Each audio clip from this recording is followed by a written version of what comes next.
नमस्कार। आज हमारा टॉपिक है वायुमंडल की संरचना। पृथ्वी के चारों ओर फैले वायुमंडल को ऊंचाई की ओर बढ़ते हुए तापमान के आधार पर 5 भागों में या 5 परतों में विभाजित किया जाता है, जिसमें सबसे पहली परत आती है ऊंचाई की ओर जाने पर सबसे पहली परत आती है क्षोभमंडल। यह क्षोभमंडल पृथ्वी तल से 13 किलोमीटर ऊंचाई तक है और इस क्षोभमंडल में तापमान है वो घटता जाता है और इस क्षोभमंडल में ये तापमान -55-60 डिग्री तक पहुंच जाता है।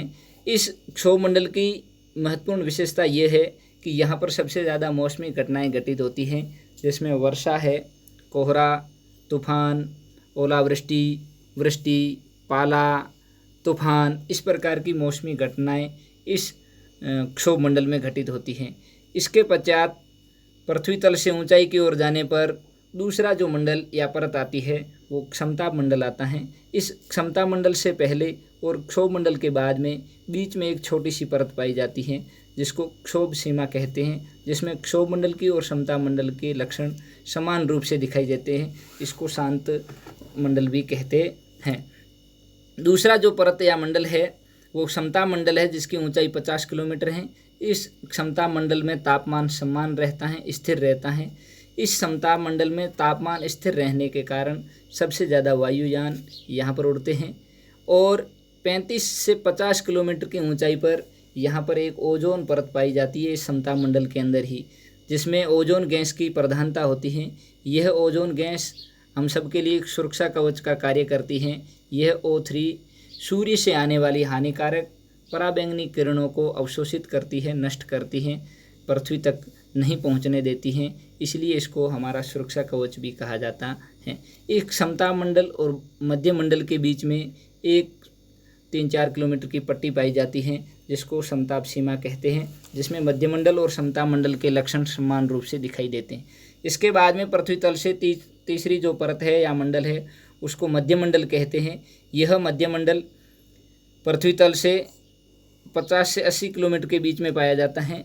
इसमें तापमान फिर से घटना शुरू हो जाता है और इसमें धूल कणों की प्रधानता के कारण आसमान से आने वाले विभिन्न प्रकार के उल्कापिंड धूल कणों से रगड़ने के कारण ये चल करके नष्ट हो जाते हैं।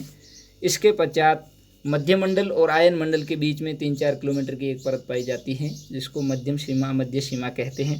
इस मध्य मंडल के पश्चात फिर से तापमान बढ़ना शुरू हो जाता है जो लगातार बढ़ता ही जाता है। इसके बाद में चौथी जो परत या मंडल आता है उसको कहते हैं आयन मंडल। यह आयन मंडल जिसमें विभिन्न प्रकार के कृत्रिम उपग्रह स्थापित किए जाते हैं, जिसके कारण जो रेडियो तरंगें हैं वो इस आयन मंडल से परावर्तित होकर के पुनः पृथ्वी पर लौट आती हैं। इसमें विभिन्न प्रकार के वायुयान भी उड़ते हैं जो ऊंचाई में उड़ते हैं। इसके पश्चात जो 5वां और अंतिम मंडल है, परत है, वो बहिर्मंडल है। यह बहिर्मंडल पृथ्वी तल से 400 किलोमीटर से अधिक ऊंचाई पर पाई जाती हैं।